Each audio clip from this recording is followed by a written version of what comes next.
How is Sober Paddy here? It's been a couple of weeks since I've been online, so I apologise for that, but I've been a busy little boy. I've been out over the last week or so. I had a couple of the old lads had a birthday the other day, and I went out and had a good time.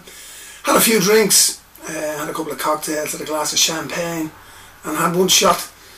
And I started to get a little bit drunk for the first time in a long time, and I just noticed it's very weird, to be honest with you, that I got really sort of angsty and irritable when I get drunk. And it's great to be able to recognise it, because I'd love to be able to just be social and enjoy the drinking like everybody else, but it doesn't happen anymore. I just seem to get a bit cranky and weird, you know, and I don't really enjoy it. So, you know, it's nice to have a couple of drinks, but it's just it's great evidence that I'm not really enjoying it. So it's something I'm not going to be doing, I don't think.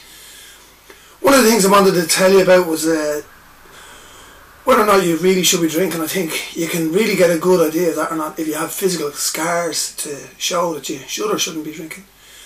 Most people who've drunk the way I have plenty of scars. One of my great enjoyments when I'm out in the beer, and that would be to do the old backflip. I've done it at various weddings, off tables, off bar stools, at sort of mock breakdancing competitions, you name it, I've done it. And the funny thing about it is, when I'm sober, I can't even do a backflip. I always land on my shoulder or sort of roll over. But when I'm drunk or out of it, I always sort of have this Dutch impression that I'm some sort of Jackie Chan. And there's been times where I've backflipped off bar stools, landed full onto the concrete, lost consciousness, woken up in ambulances on the way to hospitals. I've been at my old buddy Pat Dowling at his wedding, and I did an Irish dance for everybody, and he was shitting himself when the announcement was made.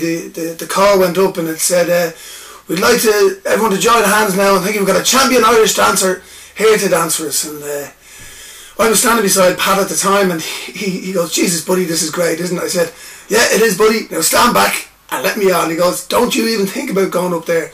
I said, buddy, this is my show. He goes, don't ruin my wedding. Off I went anyway, and he was shaking his head.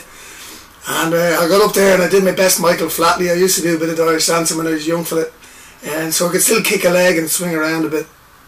At the end of it all, I sort of forgot what I was doing, and I thought I'd round it off with a good old fashioned backflip. So I did one, whoop, up and around, and landed on my chin and split my chin open. Everyone loved it anyway. Of course, I woke up the next day, there was blood cast all over my shirt. I had a tie wrapped around my head. There was a permanent marker written across my chest with Pat loves Karen. It was a beautiful wedding anyway, irrespective of that. But after that, I've got scars here above my head where I've landed on my head. I've got scars here where when I was living in Greece, I was drink driving continually. I mean, on my moped with no helmet or no top on. I used to have 3 or 4 beers in the afternoon, and I never considered that really drinking while I was driving. But I used to get blind drunk and forget that I was actually not meant to be driving my bike home. And I'd of course fly home, and a couple of times I ended up in ditches. One time I ended up in the hospital as well. Another time I was driving home with this lady on the back of it, and I was trying to bring her to some secluded beach. Of course, I was drunk as a monkey. Lost control of the moped. I flew over. She landed on top of me.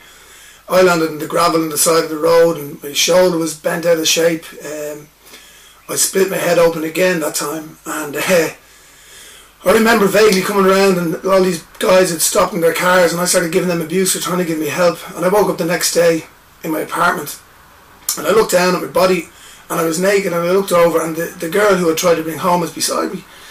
So I went, Jesus, nice one, John, you did alright. And I tried to get up, couldn't move, and then I noticed there was blood everywhere. I was in bits. I nearly lost my job, I nearly lost everything, but luckily enough, my boss at the time was pretty considerate, and he gave me another chance. Good man, Rob. I've also got a lot of scars on my head here, and then the back here where I've landed on it once. I was bottled and glassed in the back of the neck here, just at the back of the jugular. I was sort of trying to chat up or dance with some girl who I shouldn't have, and a few guys went for me on the dance floor, and I went outside and started looking for them, and 7 of them started chasing me up the road afterwards, and I luckily enough I was fit enough at the time and I got away from them. Also ones on my back and my lower back where I fell on top of pint glasses and stuff. So pretty much all over my body I have permanent markers that, you know, I've been a bit of a messer. And I think if you're actually out there looking at this and you can look at your body and go, I've got more than 2 or 3 scars that are from alcohol related injuries, you know you have a bit of a problem. So you either wear padding and keep drinking, or do what I've done and try and cut down and get a bit of control over yourself. Anyway, that's me for the moment. I'll have another blog up there during the week. I hope you're all enjoying yourselves.